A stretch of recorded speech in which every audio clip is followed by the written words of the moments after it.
نحمده ونصلي على رسوله الكريم أما بعد فأعوذ بالله من الشيطان الرجيم بسم الله الرحمن الرحيم قل لا أسألكم عليه أجرا إلا المودة في القربى صدق الله العظيم الصلاة والسلام عليك سيدي يا رسول الله وعلى آلك وأصحابك يا حبيب الله۔ خانقاہ تاجیہ امجدیہ کراچی کے سرپرست الحاج سید نذیر حسن حیدری قادری دامت برکاتہم القدسیہ، خانقاہ کے سجادہ نشین پیر سید شجاعت علی تاجی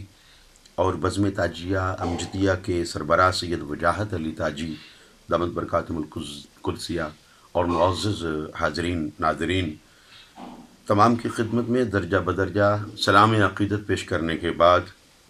آج کی اس عظیم الشان اتحاد امت کانفرنس اس کے حوالے سے گفتگو کرنا چاہتا ہوں۔ تحفظ ناموس رسالت صلی اللہ علیہ وآلہ وسلم، تحفظ ختم نبوت، نبی کریم صلی اللہ علیہ وآلہ وسلم کی ذات بابرکات سے جڑے ہوئے تمام جو بھی تحفظات ہیں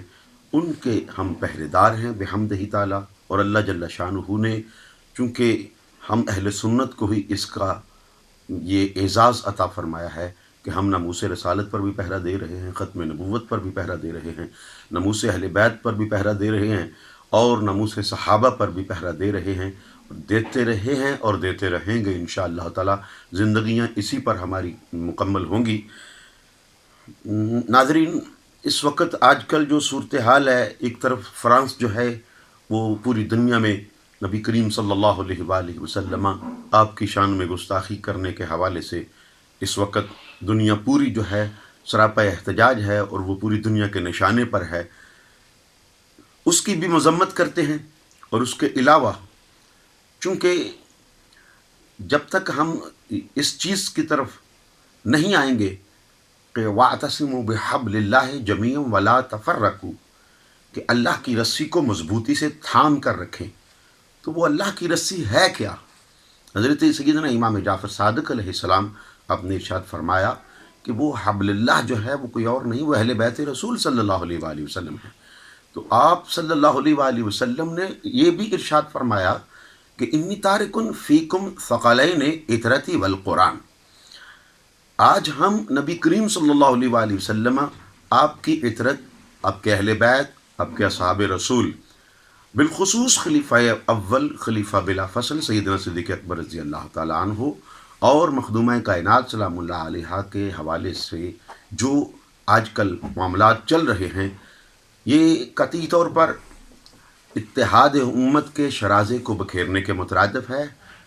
ہماری ان معاملات میں پہلے تو قطعی طور پر مسلک اہل سنت سے ایسی کبھی کوئی گفتگو نہ ہوئی، نہ کوئی کرتا تھا، نہ ہوتی تھی، اور جہاں کف لسان تھا وہاں ہماری کف لسان ہی تھی۔ جہاں پر پروردگار عالم اور اس کے محبوب صلی اللہ علیہ وآلہ وسلم کی طرف سے ہمیں حکم ہے کہ بولیں، گفتگو کریں، تو وہاں ہم زبان کھولتے ہیں بحمدہ تعالی۔ اگر کسی کی زبان گتھی سے بھی نکالنی ہو تو وہ نکالنا بھی جانتے ہیں، لیکن اتحاد امت کے اس شیرازے کو ہم نے پارا پارا نہیں ہونے دینا، اس کو ہم نے محفوظ رکھنا ہے۔ تو وہ اسی صورت میں ہے کہ اصحاب رسول صلی اللہ علیہ وآلہ وسلم اور اہل بیت رسول صلی اللہ علیہ وآلہ وسلم، ان کو ہم اکٹھے لے کر چلیں، چونکہ اہل سنت کا ہے بیڑا پار۔ چونکہ اہل سنت کا بیڑا پار ہے تو اسی وجہ سے ہے کہ اہل سنت جو ہیں اہل بیت رسول صلی اللہ علیہ وآلہ وسلم کے دامن کو تھامے ہوئے ہیں۔ اور اس کی ایک چھوٹی سی مثال دینا چاہتا ہوں کہ ناموس رسالت کے حوالے سے جس طرح اس وقت عالم اسلام جو ہے سراپا احتجاج ہے، اور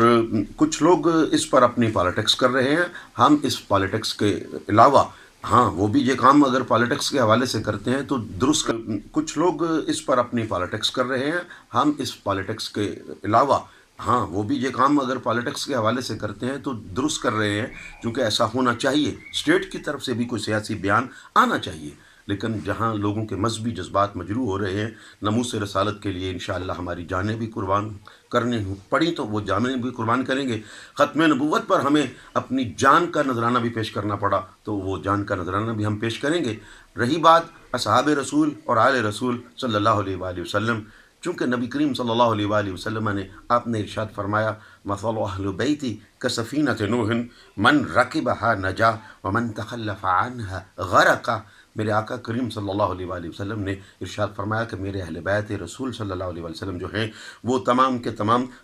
سفینہ نوح کی مثل ہیں، سفینہ نوح کی طرح ہیں۔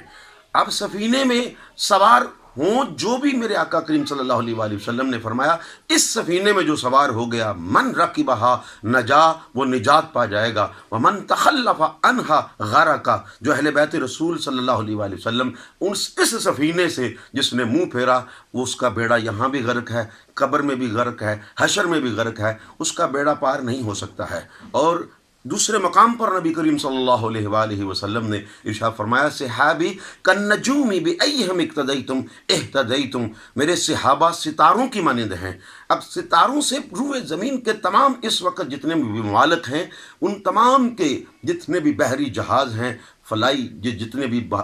ہوائی جہاز بھی جو ہیں وہ بھی تمام کے تمام یہ قطبی ستارے کو دیکھ کر اپنی منزل کا تعین کر کے سفر پر جاتے ہیں اور منزل پر پہنچتے ہیں۔ تو کیوں نہ ہم اہل سنت بھی ہم ستاروں کو متعین کر کے کہ ان کے بارے میں نبی کریم صلی اللہ علیہ وآلہ وسلم نے ارشاد فرمایا کہ میرے صحابہ ستاروں کی مانند ہیں، تو ان ستاروں کو دیکھ کر منزل کا تعین کریں اور سفینہ اہل بیت میں سوار ہو جائیں۔ ہم جب سفینہ اہل بیت میں سوار ہو کے ستاروں کی مدد سے منزل کی طرف پہنچیں گے تو پھر ہماری منزل مدینہ منورہ ہوگی، ہماری منزل جنت الفردوس ہوگی، ہماری منزل حوض کوثر ہوگی انشاءاللہ تعالی۔ وہ دن دور نہیں جب ہم ان تمام معاملات کو اس پاکستان کی کم از کم سرزمین سے ختم کرنے میں کامیاب بھی ہوں گے۔ اختلافات جو ہیں، اتحاد امت جو ہے، اس کو انشاءاللہ تعالی ہم نے برقرار رکھنا ہے۔ اور میں یہ اپیل بھی کروں گا کہ تمام جتنے بھی سیاستدان ہیں، علماء کرام ہیں، مشائخ عظام ہیں، تمام کے تمام ہمیں اب دوبارہ ایسا جتنے بھی لوگوں نے جو کیا ان کو ان کی سزا ملے گی، لیکن اب ہمیں کم از کم اہل سنت کا شرازہ جو بکھر چکا ہے اس کو سمیٹنا ہے، اور سمیٹنے کے لیے بہترین طریقہ یہی ہے کہ ہم اہل بیت رسول صلی اللہ علیہ وآلہ وسلم اور اصحاب رسول صلی اللہ علیہ وآلہ وسلم دونوں کا دامن تھام کر چلیں تو پھر منزل ہمارے سامنے ہوگی انشاءاللہ تعالی۔ اسی پر میں اختتام کرتا ہوں اور اس شعر کے ساتھ کہ نبی کریم صلی اللہ علیہ وآلہ وسلم آپ کو اللہ نے وہ عظمت، وہ مقام، وہ شان عطا فرمائی ہے کہ نبی کریم صلی اللہ علیہ وآلہ وسلم کی شان میں یہ نذرانہ عقیدت اور حضرات اہل بیت کی شان میں بھی نذرانہ عقیدت پیش کرتا ہوں کہ کسی کی سر بلندی میں کوئی تو راز ہوتا ہے، سمجھ میں جو نہ آ سکے وہی اعجاز ہوتا ہے، جہاں پر ختم ہوتی ہیں حدیں حسن یوسف کی وہیں سے حسن مصطفیٰ کا آغاز ہوتا ہے۔ اور حسنین کو پھول زہرا کو کلی لکھتا رہا ہوں، اس کوچے کو میں جنت کی گلی لکھتا رہا ہوں، چوما ہے فرشتوں نے اسی ہاتھ کو حاکم جس ہاتھ سے میں نام علی لکھتا رہا ہوں، وما علینا الا البلاغ۔